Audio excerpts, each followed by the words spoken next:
What is the sum of all digits which appear in all the integers from 10 to 100? ये हमारे लिए question, एक बारी question को समझते हैं कि क्या बोल रहे हैं यार। 10 से लेके 100 तक जितने भी इंटीजर्स बन रहे हैं, that is 11, 12, 13, 14, 15, 16 going up to 100, मुझे सबको ऐड करना है, सारे के डिजिट्स को ऐड करना है basically. What is the sum of all the digits? तो जैसे अगर 10 है तो इसके सम ऑफ डिजिट्स होंगे 1 + 0, 11 है तो इसके सम ऑफ डिजिट्स हो रहे हैं 2। इस तरीके से मुझे आगे चलना है अप टू 100। तो ऐसे क्वेश्चन में जनरली कहीं ना कहीं एक पैटर्न होता है, एक सीक्वेंस बन जाता है। तो आप सबसे ईजिएस्ट क्या कर सकते हो, जो पहला वैल्यू है उससे स्टार्ट करो और देखो आपके पास कोई सीक्वेंस बन रहा है क्या। जैसे अगर मैं 10 से स्टार्ट करूँ, 10, 11, 12, 13, 14, 15, 16, 17, 18, 19 तक अगर मैं जाऊँ, फिर मैं अगर मान लो 20 से स्टार्ट करूँ, 20, 21, 22, 23, 24, 25, 26, 27, 28, 29। फिर मैं मान लो अगर 30 से चलूँ, 31, 32, 33, 34, 35, 36, 37, 38 एंड 39।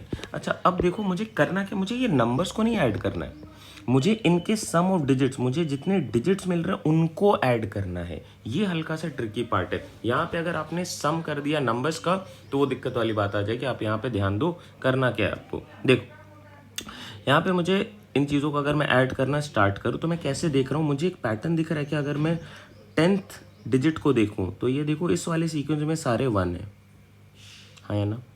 तो 1 कितनी बारी आया यहाँ पे, 10 बारी आया, 10 टाइम्स।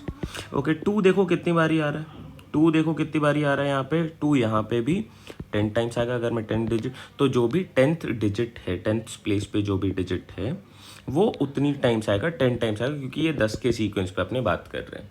क्लियर है। तो डिजिट्स मैं 1 से स्टार्ट कर रहा हूँ और मैं कहाँ तक जाऊँगा, अगर मैं इसी कंटिन्यू करूँ इस पैटर्न को तो मुझे जाना पड़ेगा अप टू 90, और ये रहेगा 91, 92, 93, 94, ऐसे करते हुए मुझे आगे बढ़ते चलना है। अप टू मैं कहाँ तक चले जाऊँगा तुम बताओ, 92, 93 गोइंग अप टू 99। हाँ, फिर 100 बचेगा तो वो मैं अलग अलग कर रहा हूँ, इसे ऐड कर लेना। इसका सम ऑफ डिजिट्स कितना आ रहा है, इसका सम ऑफ डिजिट्स आ रहा है +1। ओके, तो ये बात की बात है। चलो यहाँ तक देखते हैं। तो मुझे ये समझ में आ गया कि जो भी डिजिट वहाँ पे दिख रहा है वो 10 टाइम्स आ रहा है, और अगर मैं यूनिट डिजिट्स की बात करूँ तो वो 0, 1, 2, 3, 4, 5, 6, 7, 8, 9 ये सेम सीक्वेंस रिपीट हो रही है। और ये सेम सीक्वेंस कितनी बारी रिपीट हो रही है, ये 9 टाइम्स रिपीट हो रही है। ये तो क्लियर है। अब ऐसे क्वेश्चन के लिए मेरे पास एक फॉर्मूला है to count the sum of first and natural numbers. The sum of first N natural numbers is given by, देखो ये एक ईजिएस्ट फॉर्मूला, ये याद में रखना चाहिए आपको, इससे बहुत जगह पे हेल्प मिलती है। n इंटू एन प्लस 1/2, इससे मैं sum of first and natural numbers को कैलकुलेट कर लेता हूँ।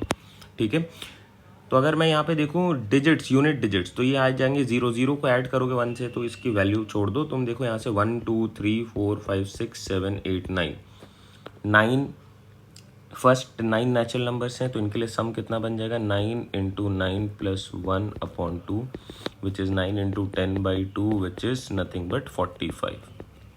तो अगर मैं यूनिट डिजिट की सम की बात करूं, अगर मैं इसे ब्रेक कर लूं as part of 10th digit and unit digit वाले पार्ट, और उसके साथ साथ प्लस 100 का एक, तो यूनिट डिजिट का सम आ रहा है 45, और ये पैटर्न कितनी बारी चल रहा है, 1, 2, 3 और गोइंग अप टू 9 टाइम्स, तो इंटू 9। 10th वाले के लिए क्या पैटर्न आ रहा है, देखो जो भी डिजिट है वो रिपीट हो रही है 10 टाइम्स। तो कौन कौन से डिजिट हैं, 1, 2, 3, अगेन ये वही सारे डिजिट्स हैं। ये कितनी बारी आ रहे हैं, सारे 10 टाइम्स आ रहे हैं, तो इनका सम हो जाएगा 45, और ये 10 टाइम्स हो रहे हैं तो 10। इसकी वैल्यू बन गई 450, इसकी वैल्यू बन गई 405, तो मेरे लिए आंसर बन गया 855 फिलहाल। और एक 100 अभी मिस है, 100 के लिए अगर सम ऑफ डिजिट्स करोगे तो वो +1 आएगा, तो इस +1 को यहाँ पे आप ऐड कर दो, आपके लिए करेक्ट आंसर बन गया 856 which is there in option number B. I hope this helps. Take care, bye bye, see you all in the next video.